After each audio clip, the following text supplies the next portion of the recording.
प्रश्न था, म्रियमाणस्य सर्वथा, ये शरीर सर्वथा मरण योग्य है,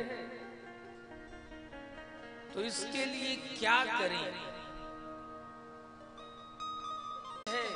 भजन तो वही श्रेष्ठ है जिसमें सुनना ज्यादा हो। जो प्रेमी होता है, जब वो प्रेम में पड़ जाता है तो वो चुप रहता है, प्रेमी की बातें ज्यादा सुनता है, अपने प्रियतम की वचनों को वो ज्यादा सुनता, वो चुप मौन हो जाता है। इसी प्रकार से जब ठाकुर जी का प्रेम हृदय में प्रवेश करता है तो व्यक्ति मौन हो जाता है। बोलो राधे राधे, और प्रेम से बोलो। तो वो मौन हो जाता है और सुनना शुरू कर देता है।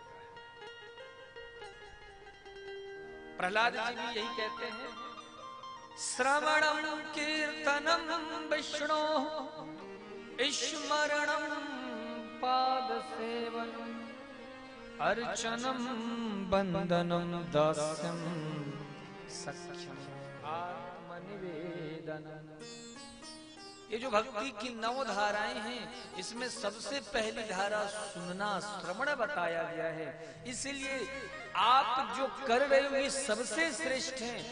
इसीलिए हमारे संतों ने कहा, सुनने वाला सुनाने वाले से कहीं ज्यादा श्रेष्ठ है, क्योंकि सुना तो कोई भी सकता है। यहाँ इतने सब वरिष्ठ जन बैठे हैं, क्या सबको नहीं पता कि भगवान कृष्ण ही कंस को मारे?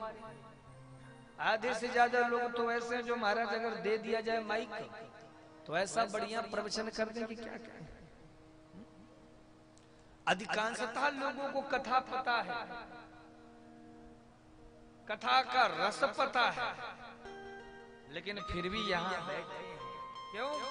क्योंकि श्रवण।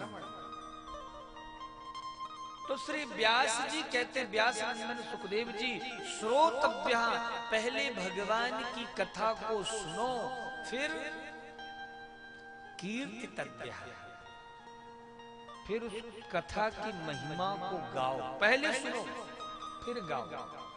भैया जो भीतर भरा होगा बाहर भी तो वही निकलेगा। अब यदि कलश में जल होगा तो वो जल बाहर निकलेगा, और कलश खाली होगा तो कोई रस कोई तत्व तो नहीं निकलने वाला। तो पहले सुनो, फिर जो सुन लिया उसे गाओ। मैं भी कथा में बोलता हूँ, आप कथा में बैठो, बहुत अच्छी बात है। मैं देख रहा था कल रात्रि को महाराज कितनी सारी माताएं शाम को एक साथ बैठ के कीर्तन कर रही थी। बहुत बढ़िया करना है,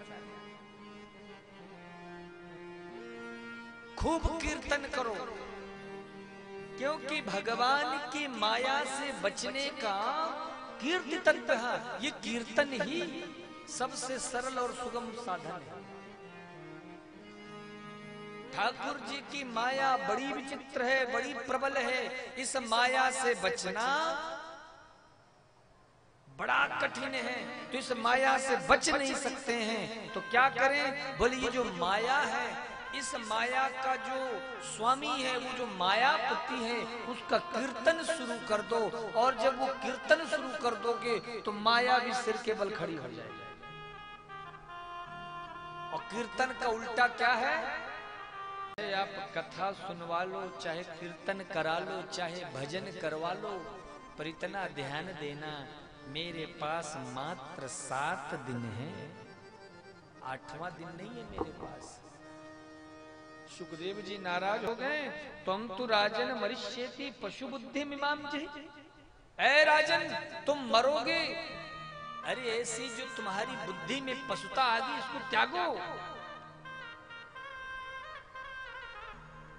मोक्ष के लिए 7 दिन तो बहुत है। खट्वांग नाम के राजा ने तो मुहूर्त भर में ही भगवान को पा लिया, अर्थात मात्र 20 मिनट के अंदर ही प्रभु को प्राप्त कर लिया। कथा आदि प्राप्त कर लिया। इसका अर्थ यह है कि भगवान को पाना कठिन नहीं है। भगवान को पाना कठिन नहीं है। तो कठिन क्या है? बोले कठिन हमारा ठाकुर जी को पाने के लिए जो प्रयास है, ये प्रयास का ना होना, ये सबसे बड़ा कठिन है। हम जितना प्रयास अपने पुत्र पौत्र धन धान्य के लिए करते हैं, इतना कभी भगवान को पाने के लिए किया है? बोलिए। एक छोटा से बालक था, गुरुजी के पास गया, गुरुजी हमें भगवान के दर्शन करने हैं।